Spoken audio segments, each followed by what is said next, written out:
Paz e bem. Eu sou o Frei Joaquim, sou frade franciscano e quero começar a falar de livros aqui também no YouTube. Eu já tenho um canal no Instagram, Frei Joaquim, e lá no Instagram eu comecei já faz um ano e pouco a falar de livros. E lá eu estou tentando manter uma ordem cronológica de leitura ou de obras. Então eu já estou chegando, já cheguei no Renascimento, estou falando de livros que me marcaram assim durante todo o período da história, né, da leitura.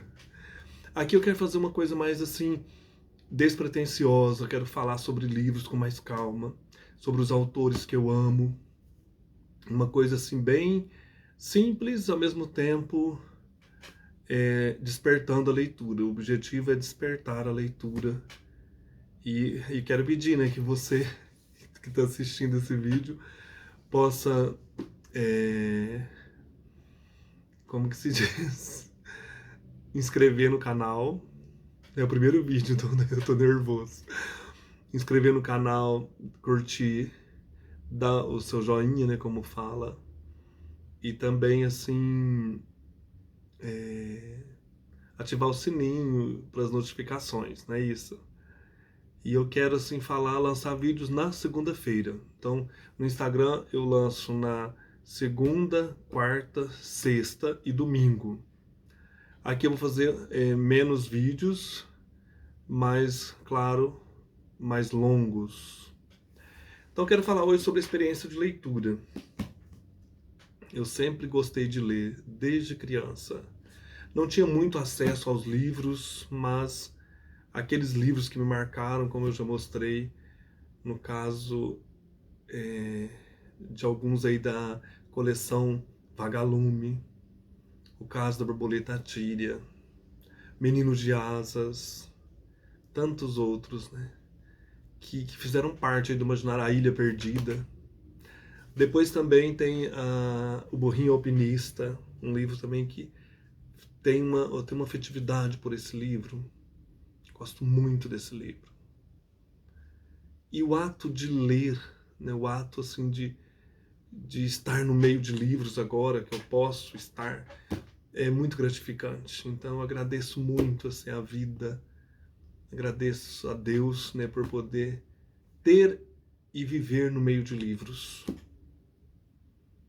E fazer essa experiência, né, de ler também assim, a mim mesmo quando estou lendo grandes autores. Então aqui eu quero começar a falar dos meus grandes autores, no caso aí o Guimarães Rosa, que é o autor assim que mais atinge a minha experiência humana.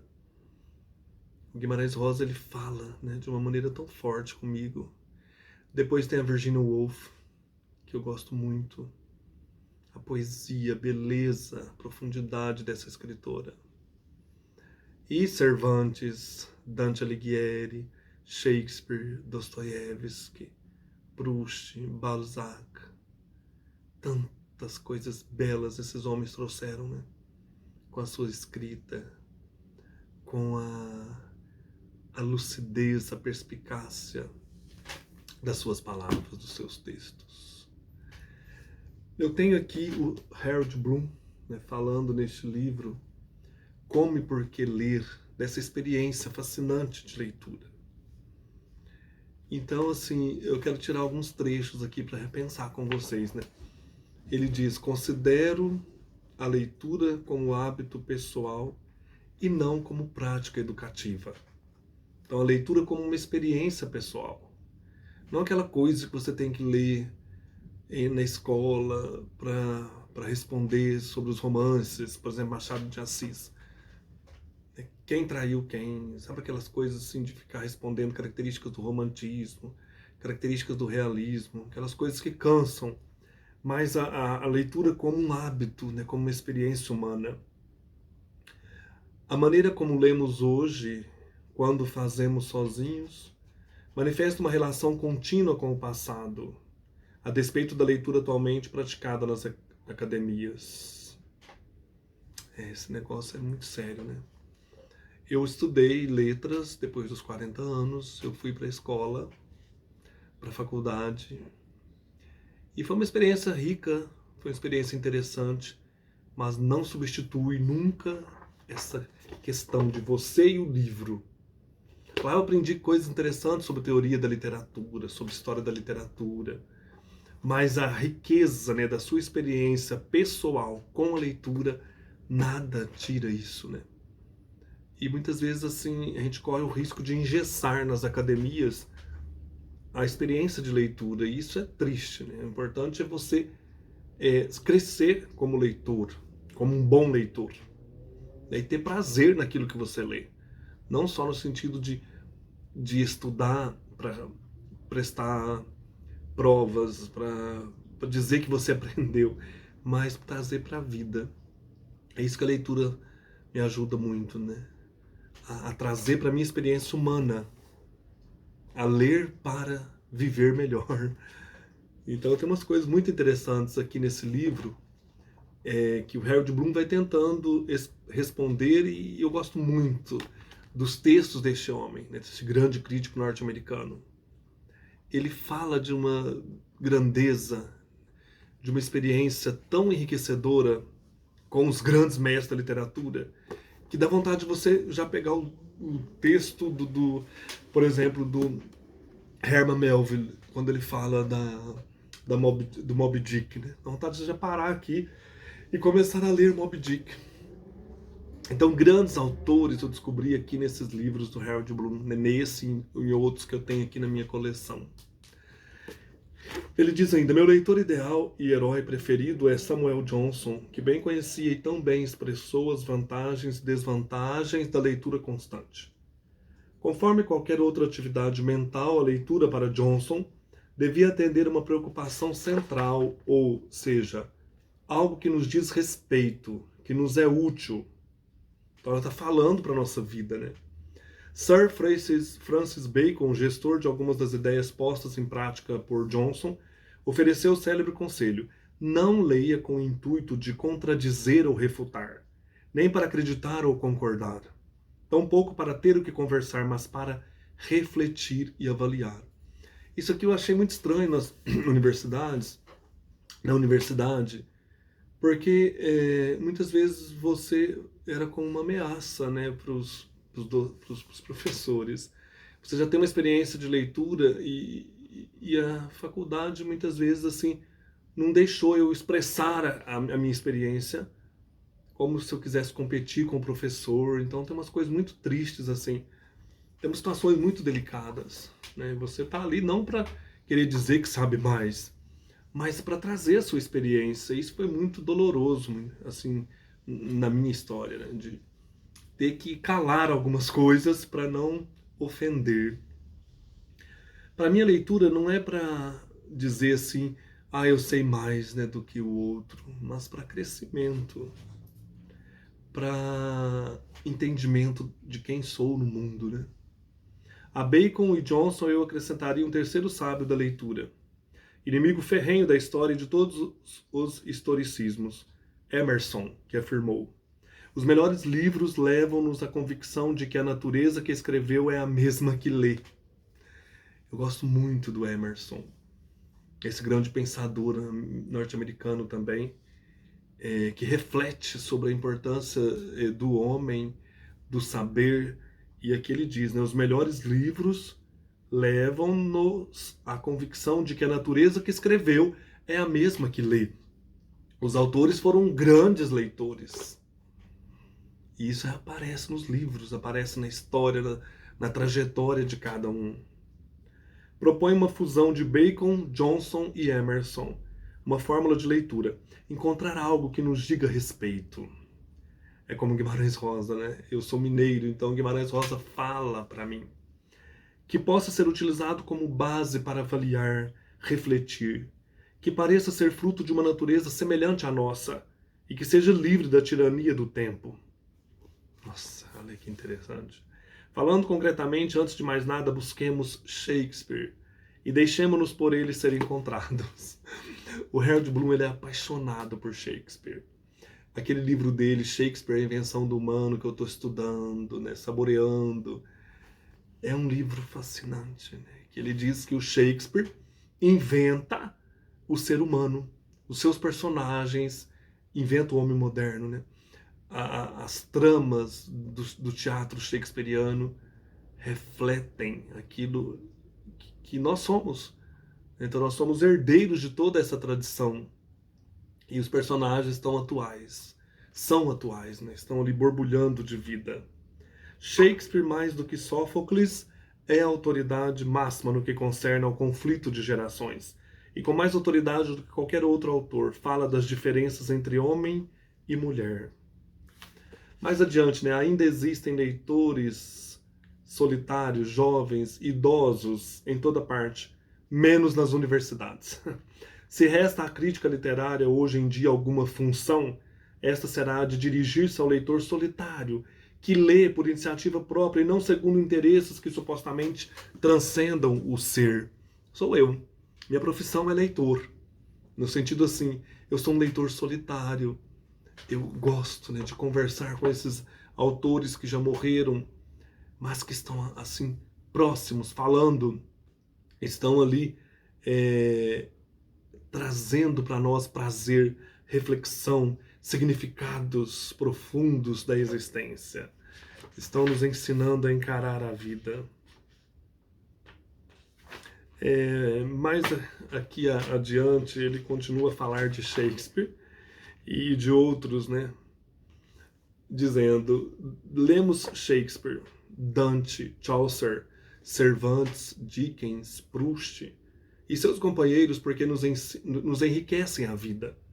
Na prática, tais escritores tornaram-se a bênção, no sentido primeiro conferido por Javé, mais vida em um tempo sem limites. Lemos intensamente, por várias razões, a maioria das quais conhecidas, porque na vida real não temos condições de conhecer tantas pessoas, com tanta intimidade, porque precisamos nos conhecer melhor, porque necessitamos de conhecimento não apenas de terceiros e de nós mesmos, mas das coisas da vida. Contudo, o motivo mais marcante, mais autêntico que nos leva a ler com seriedade o cânone tradicional, hoje em dia tão desrespeitado, é a busca de um sofrido prazer. Essa delícia de viver, de sofrer e passar pela angústia existencial. E com a leitura você encarar isso com mais humanidade, serenidade. Não sei se morrer é nosso débito com Deus ou com a natureza, mas a natureza sempre fará a sua parte. E certamente nada devemos à mediocridade, a despeito de clamores de coletividade, supostamente defendidos ou ao menos representados pela mediocridade. Para sermos capazes de ler sentimentos humanos descritos em linguagem humana, precisamos ler como seres humanos e fazê-lo plenamente. Somos mais do que ideologia, diz Harold Bloom, sejam quais forem as nossas convicções, e Shakespeare nos será mais relevante quanto mais a ele nos dedicarmos.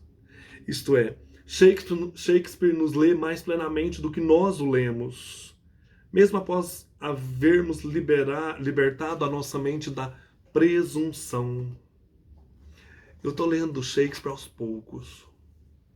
Estou lendo as peças, acompanhando as leituras da Tatiana Feltrin. E assim, está sendo uma riqueza, né? Lendo também, estudando essa invenção do humano de Harold Bloom. Então Shakespeare é para a vida inteira. E ao ler Shakespeare, eu estou assim, amadurecendo como pessoa humana. E é um prazer tão grande poder assim contemplar, imaginar aquelas cenas, aqueles personagens, viver aquilo, né? Trazer para a vida a leitura. E o povo tem mania de dizer que Shakespeare é difícil, que Shakespeare é para os eruditos. Gente, Shakespeare é tão atual, tem hora que é assim, tão acessível. Basta então você abrir o livro e prestar atenção e ler com amor, com dedicação e desligar do mundo, vamos dizer assim, do barulho, da correria e se dedicar com amor, com afinco.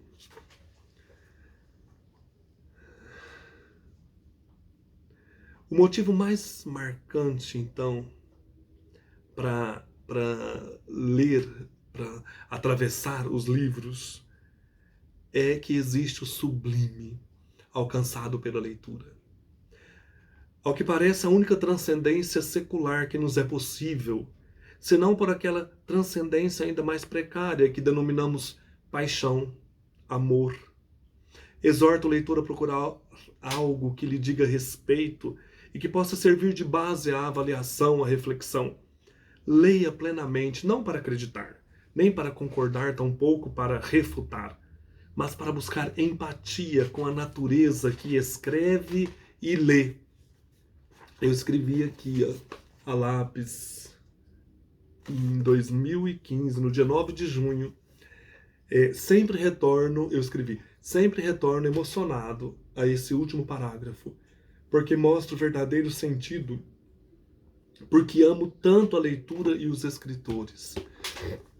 Eu lembro que eu ficava debaixo assim das mangueiras, lá em Minas, em Delfinópolis, com um livrinho assim, bem simples, mas me fazia pensar tanto. Por exemplo, os livros do José de Alencar, eu li o Guarani, Tio, os do Machado de Assis. Então, assim, era tão gostoso, sabe, esse primeiro encontro, desbravando esses grandes escritores da literatura brasileira.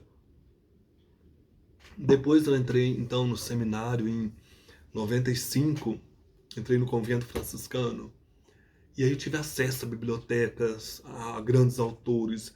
Eu vim descobrir, né, grandes escritores. Me apaixonei por Guimarães Rosa. E até hoje, né, eu quero ler sempre. Eu quero morrer com um livro na mão. Tá lendo sempre e nunca deixar, né, que a minha vida se afaste dos livros. Eu tenho esse outro livro aqui do José Mindlin. Interessante. Tem 2 livros, aliás, dele. Esse aqui é Uma Vida Entre Livros, Reencontros com o Tempo, da EDUSP, Companhia das Letras. Esse livro aqui é um deleite. Começando assim pelas imagens, pela capa também, a biblioteca desse homem. Que delícia de livro. Que livro lindo, né? Esse livro é um amor aos livros. E o Mindlin vai falar de grandes e antigas e raras edições que ele colecionou na sua biblioteca, que se tornou então a Brasiliana.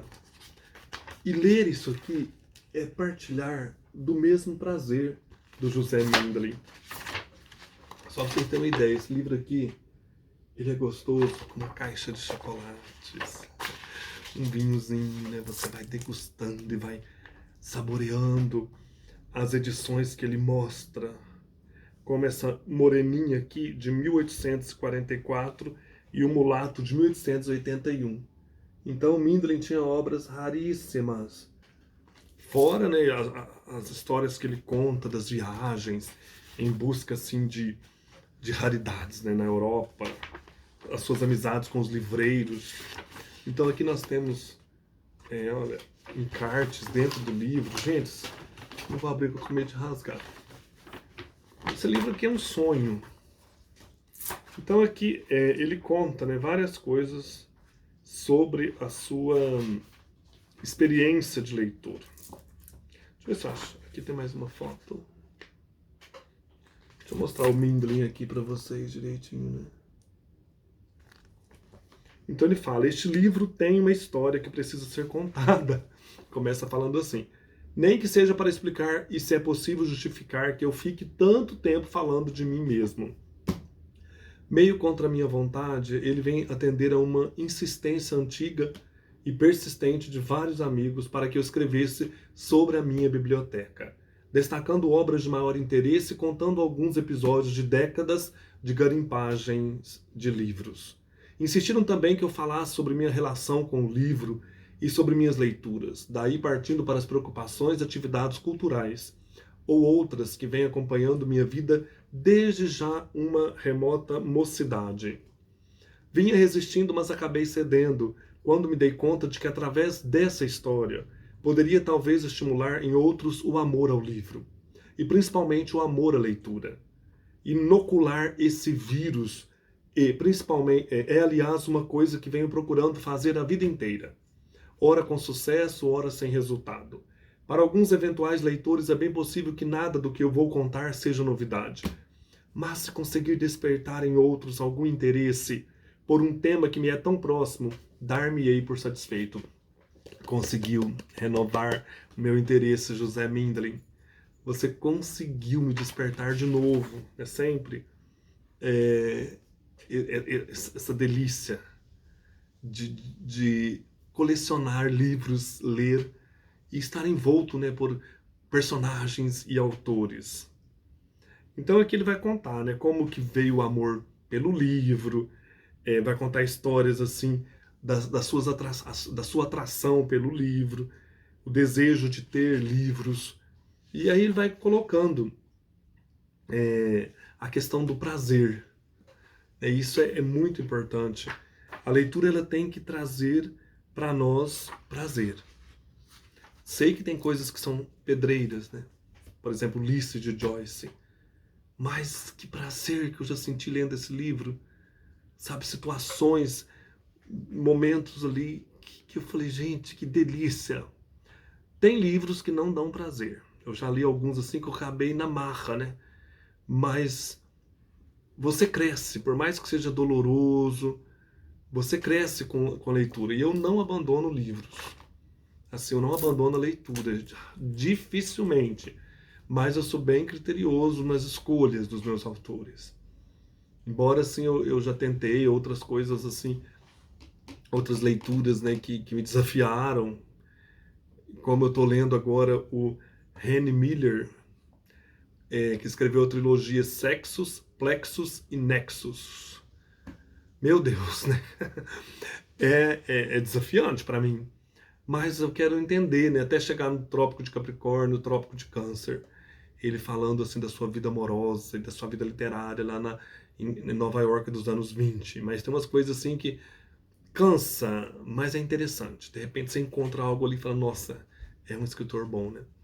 Agora tem coisa que eu não leio mesmo, que eu não tenho paciência para ler. Eu já até li algumas coisas assim de alguns autores que não desce, né? Mas não vou falar nome aqui não. Voltando, né, ao gosto da leitura. Ele diz, o amor ao livro e o hábito da leitura vêm de longe e constituem um dos interesses centrais de minha vida. Esses interesses poderiam ter sido atendidos sem que tivessem resultado numa biblioteca de proporções talvez excessivas, e eu me tivesse sempre limitado aos livros que conseguisse ler, comprando um livro de cada vez, só comprando o seguinte depois de ter lido o anterior. É o dilema de todos os leitores, né? Mas não foi o que aconteceu e não creio que tenha acontecido a ninguém que eu conheça e que realmente goste de livros. Então ele já fala desse sofrimento, né? Eu tenho essa biblioteca aqui, ela é grande, são acho que 5 estantes coloridas. Já doei bastante livros, mas tem livros que eu não consigo e não vou doar. Eu tenho livros assim que são xodós, por exemplo, o Guimarães Rosa, tem várias edições do Grande Sertão Veredas, quero mostrar. Vou começar falando do Guimarães Rosa no próximo vídeo, então eu quero mostrar os livros que eu tenho sobre Guimarães Rosa e do Guimarães Rosa. Então eu tenho um Grande Sertão Veredas todo anotado, estudei já esse livro, já li várias vezes. Então assim, é uma experiência. Você pensa, não vou comprar mais, mas de repente você compra, você monta uma biblioteca, você não vai ter mais uma vida para ler, preciso ter mais vidas para ler esses livros, e você fica pensando, né? Meu Deus, será que eu vou conseguir ler isso tudo? Será que eu vou conseguir ter tempo para ler esses livros? Mas eu compro. Quero mostrar um livro aqui, pensei agora. Esse livro aqui, por exemplo, estou apaixonado por esse livro. Eu namorei esse livro tanto. Manuscritos Notáveis, do Christoph de Hummel. Aqui ele vai falar de vários manuscritos medievais, um livro também totalmente ilustrado, e ele vai contar a história de cada um desses manuscritos, que é mais fácil você se aproximar da Mona Lisa e de outras obras de arte, do que se aproximar de algumas obras daqui. Então, assim, é um livro que era meu sonho ter, porque ele fala de livros. Então, só para vocês terem uma ideia, ele vai falar os Evangelhos de Santo Agostinho, o Codex Amiantinus, O Livro de Kells, O Arateia de Leiden, Hugo Victor e outros, As Horas de Spinola. Então, assim, são livros medievais, manuscritos, iluminuras, que só o especialista tem acesso. Mas você pode, né, saborear essa beleza através dessa leitura. Então, quer dizer, a gente vai acumulando livros. Eu não li ainda, né? Assim, eu estou esperando o tempo certo, que eu tenho uma pilha de livros para ler, né? Eu tenho um monte de livros aí. Vocês veem as minhas pilhas ali. São livros. Eu começo um, termino, claro. Mas eu leio vários livros de uma vez. Não leio só um livro. Ainda falando de leitura, eu tenho esse livro fantástico aqui. Uma História da Leitura, de Alberto Mangel. Editora Companhia das Letras. Isso aqui é da Objetiva, tá, gente? Essa edição aqui tem tradução do José Roberto Ochia e é de 2001. Esse aqui que eu mostrei do Uma Vida Entre Livros é Eduspe Companhia das Letras também. E é de 1997. E Uma História da Leitura é tradução do Pedro Maia Soares e é de 1997 também. Livro também cheio de ilustrações. Parece que saiu uma edição agora sem ilustrações. Falei, que dó. Quem que é esse aqui? É o Kafka, por volta de 1898. Falar nisso, hoje eu recebi um livro, recebi vários. Os Diários de Kafka. Eu tinha uma edição, tenho uma edição antiga, mas eu quis a nova. Então tem isso também, né? Você tem livros antigos que você não tem coragem de doar, de passar para frente, mas isso aqui é uma edição nova, porque vem textos, revisões, né? Então aqui ele vai contar a história dos leitores e dos livros, e de como o homem leu, desde a antiguidade até hoje. Então eu nunca esqueci a abertura desse livro, que ele vai falar das imagens rupestres. Então ele vai falar desde aquela mão colocada lá no fundo de uma caverna, já é uma experiência de leitura, né? Você está deparando com alguém que assinalou ali na pedra, desenhou, né, algo assim importante. E é uma experiência de encontrar com o outro, né? Eu não acho aqui agora, mas é interessante esse livro. Escritas antigas, né? Desde a pré-história o homem está lendo o universo. O homem está acompanhando a vida, lendo a si mesmo, aprendendo a ler. Livraço gostoso para ler, assim, para partilhar dos acontecimentos antigos, né? De pessoas que nos antecederam. Ele diz, né, o Alberto Mangel, de toda forma, de certa forma, todo livro escolhe o leitor. E eu vou contar amanhã a minha história com o Guimarães Rosa. Amanhã não, né, no próximo vídeo, no próximo encontro. Como que eu fui seduzido pelo Guimarães Rosa. Mas uma história da leitura parece ter um modo particular de exercer essa escolha. Então ele fala, todo livro escolhe seu leitor, mas uma história da leitura, ela tem então um modo particular de exercer essa escolha.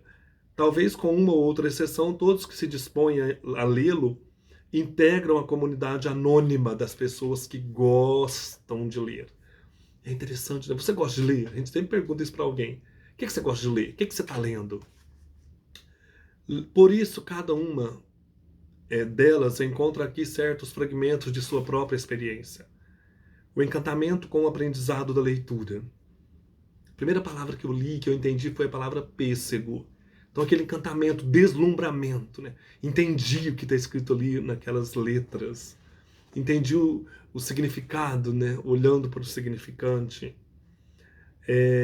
A leitura compulsiva de tudo. Livrinhos de escola, cartazes de rua, rótulos de remédio. O prazer solitário de ser amigo do peito de Simbad o Marujo. de conhecer histórias, de virar amigo dos personagens, de acompanhar a multiplicação dos significados de uma palavra, de descobrir o final da história. Tudo isso faz parte da história da leitura, né? Eu não leio nunca o último capítulo nem a última frase do livro. Falar nisso, quem já leu, né, a Notre Dame de Paris ou Corcunda de Notre Dame, do Victor Hugo, que final espetacular, né? Que final, assim, eu nunca imaginava que era aquilo.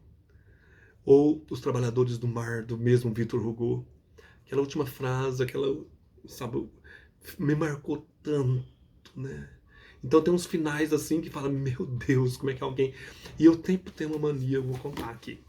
Eu aplaudo quando eu gosto do livro, eu termino e bato palma pro autor. Sempre fiz isso, uma coisa que nasceu assim, no meu coração. Eu bato palmas para ele, né? E pro Guimarães Rosa, sempre. Sempre que eu termino os livros dele, né? Aqui ele diz: como um volume da Biblioteca Impossível de Borges, o livro de Alberto Manguel contém um pouco de autobiografia de cada um dos seus leitores. Então aqui a orelha, né, não foi feita pelo Alberto Manguel. Então esse comentário, né, de que esse livro aqui ele fala para cada um dos leitores do Alberto Manguel. E sem dúvida também do autor, cuja erudição, ao falar de séculos e séculos de história, é primeiro filtrada por uma vivência pessoal intensa.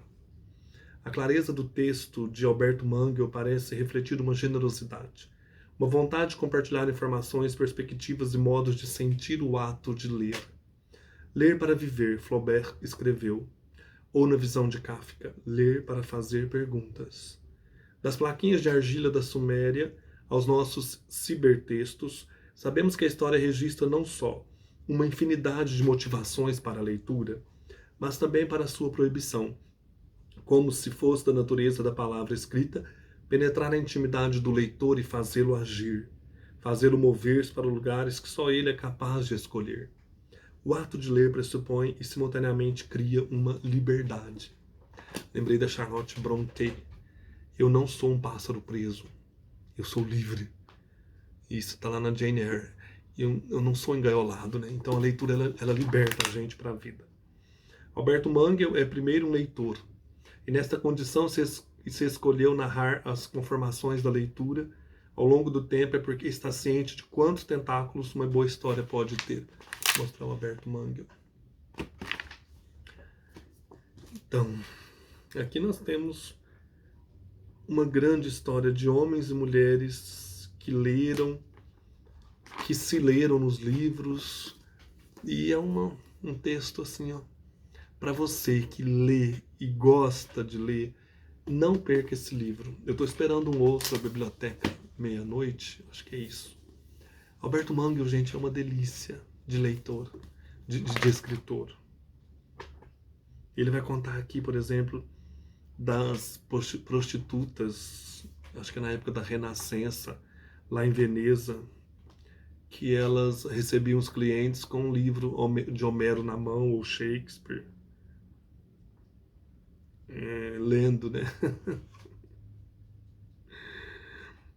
Então, assim, eu gosto muito do Alberto Manguel, ele comenta imagens. Ele tem um livro disso também, ele comentando imagens. Eu vou só ler um texto aqui, um trecho do capítulo chamado... É o primeiro capítulo, a última página. Com uma das mãos pendendo ao lado do corpo e a outra apoiando a cabeça, o jovem Aristóteles lê languidamente um pergaminho, desdobrado no seu colo, sentado numa cadeira almofadada, com os pés confortavelmente cruzados. Aqui, aí ele comenta essa imagem. Pois ele segue comentando as outras, vou ler mais algumas. Segurando um par de óculos sobre o nariz ossudo, um Virgílio de turbante e barba vira as páginas de um volume rubricado, num retrato pintado 15 séculos depois da morte do poeta. Essa do meio aqui. Pois ele segue. Descansando sobre um degrau largo, a mão direita segurando de leve o rosto, São Domingos está absorto no livro que segura frouxamente entre os joelhos, distanciado do mundo. Comenta esta figura. E assim ele passa todas as outras, deixar no suspense. E aí no final ele vai falar, né? E comenta mais aqui. Aí no final ele vai dizer: todos esses são leitores, e seus gestos, sua arte, o prazer, a responsabilidade e o poder que derivam da leitura, tudo tem muito em comum comigo, não estou sozinho. Então nós pertencemos a uma história riquíssima de outros leitores, que desde a antiguidade leram antes de nós, saborearam, passaram por essa aventura, que é a leitura, né? Que é ler o mundo, ler a si mesmo e viajar. Uma das grandes coisas que a leitura nos proporciona é a viagem. Então nós estamos aqui e podemos acompanhar, por exemplo, Dante pelos reinos misteriosos do inferno, do purgatório, do paraíso. Ou podemos andar pelas terras da Mancha, da Espanha do século XVI, com o Dom Quixote de la Mancha. Ou podemos então conhecer a ilha de Avalon, né, com as feiticeiras, como Morgana e outras, com Guinevere e Lancelot. Podemos conhecer amores impossíveis, adentrar castelos medievais com Ivanhoe e Walter Scott, ou conhecer a Paris do século XIX com os grandes, com Balzac, com Victor Hugo, ou o mundo, né, começando aí no século XX com o Marcel Proust, né, sociedade moderna. E assim por diante, né? Cada leitor vai adentrar, vai escolher o que mais gosta e ler com prazer. Eu tenho vários projetos de leitura, né? Quero ler Dostoiévski cronologicamente, vou retomar. Quero ler Machado de Assis cronologicamente, Virginia Woolf, que eu já li bastante, quase que toda a obra dela, né? Tem mais uns textos aí para ler e assim por diante. Cada um vai fazendo os seus caminhos através da leitura. É isso, espero que vocês leiam sempre e partilhem nessa alegria de ser um leitor ávido pela vida. Paz e bem, um abraço.